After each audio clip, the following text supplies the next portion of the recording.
Here we go.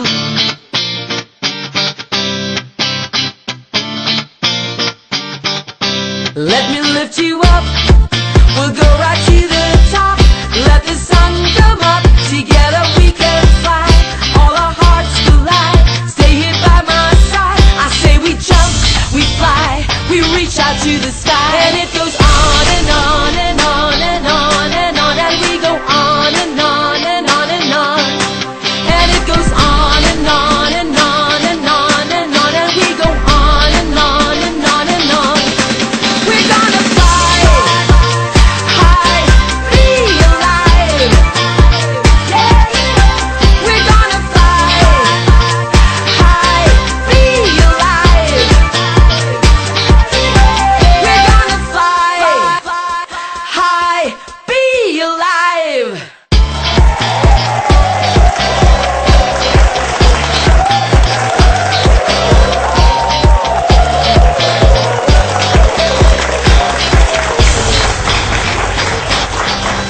Good morning, everybody! Woo! Today is a very special day. 13th episode na natin. At saka, ibig sabihin, natapos natin ang one season. Exacto! Yes! So, maraming salamat po sa aming mga televiewers at saka sa mga growing fans ng Be Alive from Apari to Holo. Tama ba yun? Apari to Holo?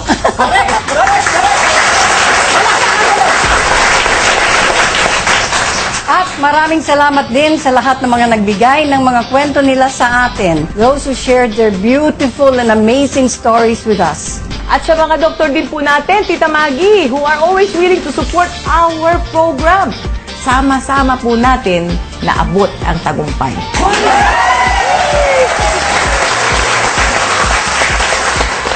Alam mo, Susan, nakakatuwa talaga. We are constantly receiving feedback through email, texts, and calls about people taking Laminine. Parang nagkaroon ng Laminine revolution over the country. Oo, ibang klase talaga. Just recently, meron pang tumawag sa atin na over 1,000 people ang nag-register to attend lang a meeting sa Dumaguete City.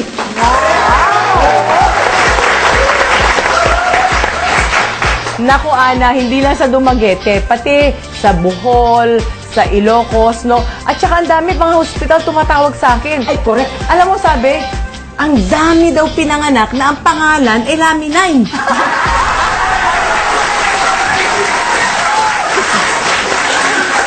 And Susan, sasabihin na ba natin sa audience at televiewers natin ang good news?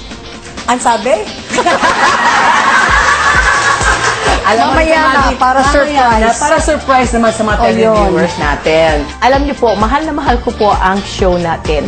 Kasi you cannot imagine how happy I am and the gratification. Yun pong satisfaction na naibibigay na sa opisina araw-araw ang mga dumarating.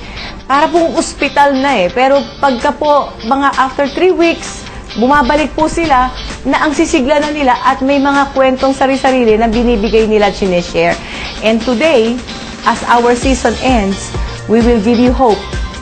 Once more, as we discuss the number of one illness na kinakatakutan ng marami. Statistics shows that the Philippines has the highest rate of breast cancer in Asia. Wow, can you believe that, Ana? Oo. 8 out of 10. Yes. Grabe talaga. 8 out of 10 women will get cysts, lumps, or even breast cancer. Totoo yan. No? Okay, every day is a story of perseverance and faith because it is every day that we are faced with an uncertain tomorrow. Oo nga, you never know kung kailan po tayo magkakasakit, di ba?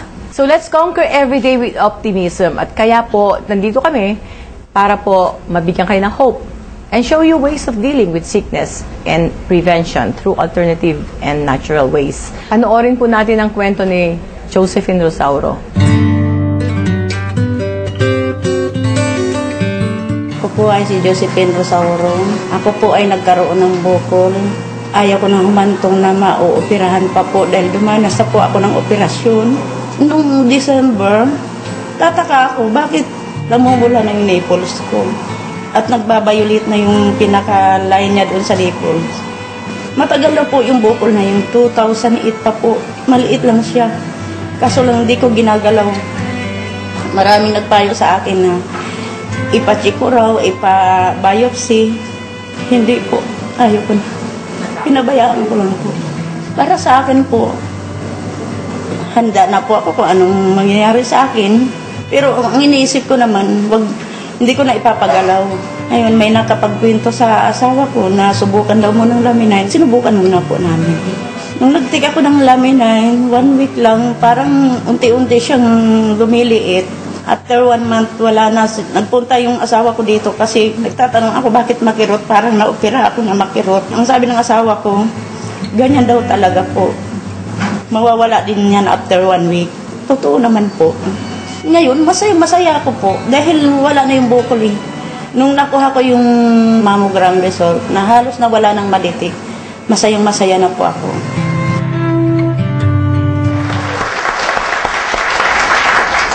When we come back, we will give you our doctors. Bibigyan po nila tayo ng karagdagang kaalaman tungkol sa breast cancer. Be alive! We'll be right back! Fly high, be alive.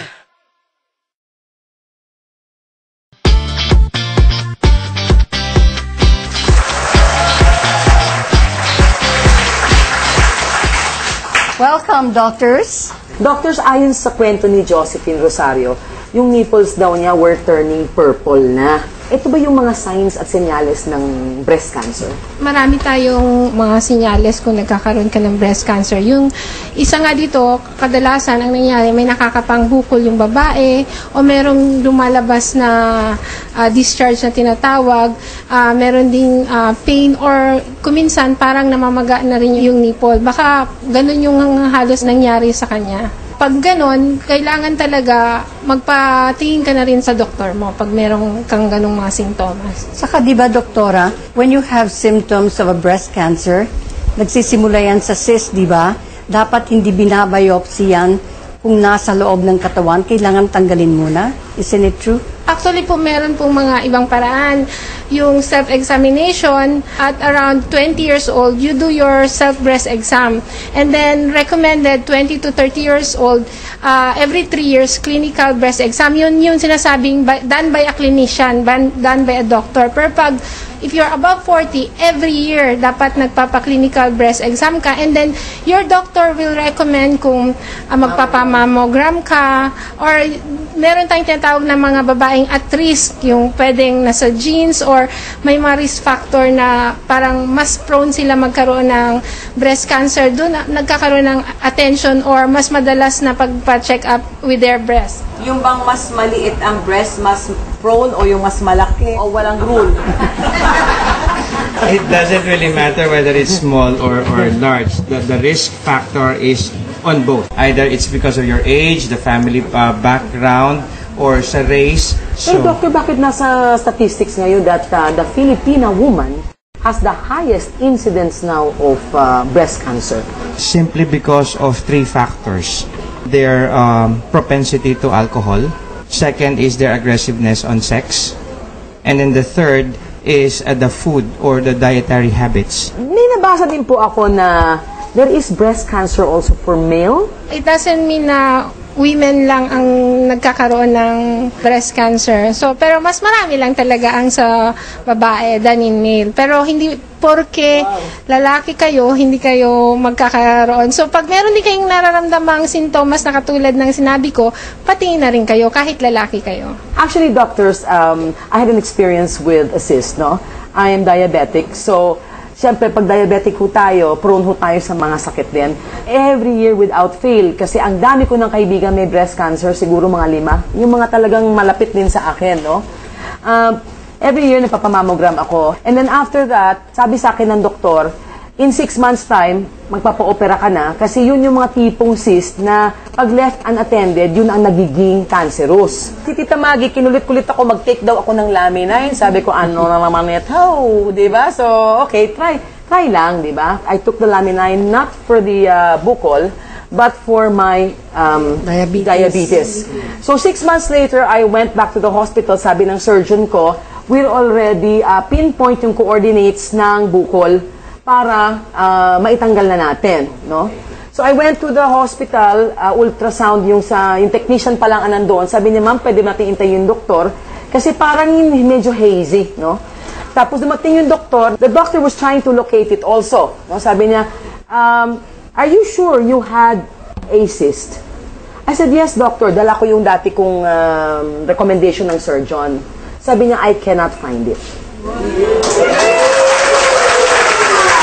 Laging sa ulit-ulit ni Susan na sinasabi sa lahat ng naging show natin na pinakamaganda is bago ka pa magkaroon ng cancer, maglaminain ka na nang mai-prevent. Can you imagine yung sa akin, naghanda na po ako ng magkano para dun sa operasyon. Hindi ko natuloy dahil sa laminate.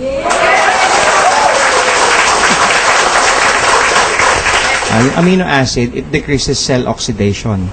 And then second, on your case, what probably happened is it aids in the elimination of the toxic ammonia in the form of nitrogen. Yun yung nakatunaw doon sa breast lump. Kaya yun ang kagandahan po ng Laminin is because they're very profound on addressing breast cancers and prostate cancers. Yung mga ibang cancer, walang mga symptoms until it's already stage 3 or 4. So, I guess, like Susan was saying, maganda yung Laminin for prevention kasi tumutulong na sa mga stem cells mo na hindi mo alam. Ano po yung pinakamagandang case na na-handle? Yung pasyente namin sa Kalibo, when I first met her, she has a non-Hodgkin's lymphoma. The size this big.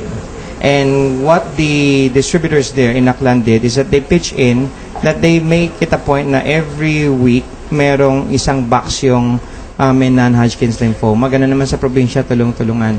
And then when I went back there to do a presentation, there was this lady sitting in the front and she keeps on smiling. Sabi ko, may sayad siguro itong babae. Itong ngiti ng ngiti sa akin, hindi ko siya kilala.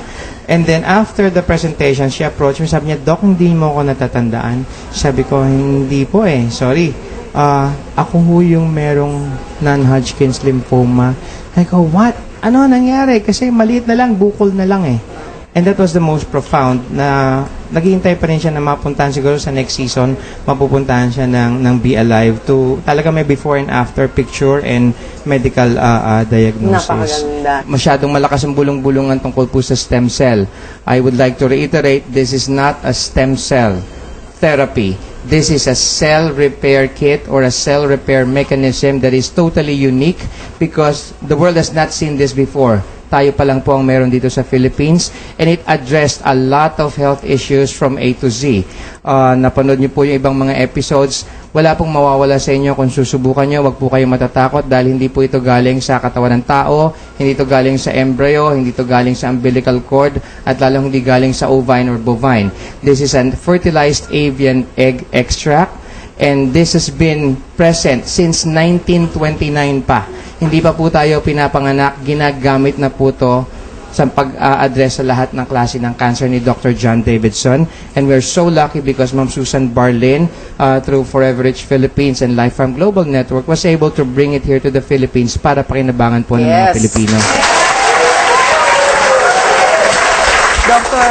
Rhea, any phenomenal case that you have encountered since you have been introducing Laminin? When I discovered Laminin, my main purpose is for my family. My father is a doctor and I have a neurologist brother. So I'm always looking for something that could help the health of my family. But then I was amazed that while aiming for it, yung mga kaibigan ko na na-introducean ko ng Laminin, kakaiba yung feedback sa akin. And then it made me wonder, ano kayang meron dito na maganda ang resulta. So, I made a research on my own. Ang kinaganda lang dito, nagulat ako dahil fibroblast growth factor siya. Kasi karamihan ng naririnig ko sa market, alam naman po natin, there's nothing wrong with taking herbal product. But then, I was so amazed that it's fibroblast growth factor. And then, when I started my research, mas lalo akong natuwa kasi fibroblast growth factor, as I've said before, all our cells, almost all our somatic cells and stem cell has a receptor for fibroblast growth factor. Ibig sabihin, it has a purpose kung bakit siya ginawa. Meron siyang patutunguhan sa katawan ng tao. And one thing pa, yung amino acid, vitamins and minerals. So sa isip-isip ko, what more can I ask for? So Lamine has clinical studies, not just testimonials. And then I started giving it to a lot of people. Ang pinaka-phenomenal sa akin that really made me cry is a nurse for operation na siya, total abdominal hysterectomy, salpingo o operectomy. Kung baka tatanggalin ng matres ang baryo niya, I don't know kung it can really turn up the events 360 na hindi ka maoperahan. Pero you have nothing to lose when you take Lamine. Walang mawawala sa iyo, ma'am, sabi ko. So, she called me after a month. Sabi niya, Doctor, I am here in Davao. I just had my ultrasound. Sabi ko, nagulat ako kasi umiiyak siya. Sabi niya, you know what, Doc, sabi niya, ang tagal-tagal kong in-ultrasound. Sabi niya, bakit po? Yung ooperahan nila sa akin dapat nawala. Wow. You know, Doc, sabi niya, kung andito ka lang sa harap ko, mayayakap kita. Wow. And ang sabi ng doktor niya, you know what happened to you, Ma'am Kaeria? A miracle just happened to you. Sabi ko, God works in a lot of ways, maybe through Lamine, through us. Kaya kung mahal niyo yung mga katabi niyo ngayon, pamilya niyo, kapitbahay niyo, lahat po ng, ako po sabi ko nga, I could talk about Lamine for the whole day. I've researched on it, I've seen the miracle of helping a lot of people. Why not take a try? Why not take a shot? You have nothing to lose. Yes! Maraming salamat po sa ating mga doktor. Dr. Rhea, nangingiyak-ngiyak pa siya habang nagkikwento. Si Dr. Fruto naman, pakasutil, pero maraming salamat po, Doktor.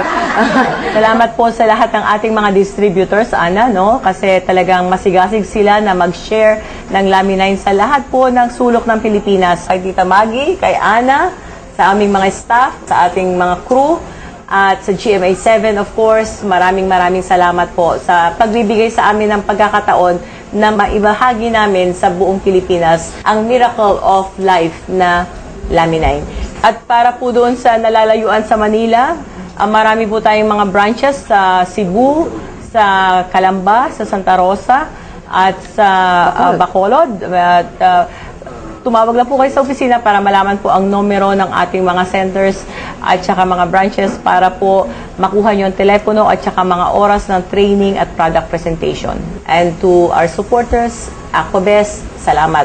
And katulad ng lagi kong sinasabi, Ana, it's almost a sin, it's almost a crime to keep Lamine a secret and not to try Lamine. And of course, also, not to be alive. Pero kung nag-uusap po tayo ngayon ng season ender, huwag po kayong malulungkot dahil pagbalik ho namin, meron pong sorpresa ang isang babaeng napakaganda para sa ating lahat. Babalik po ang Be Alive.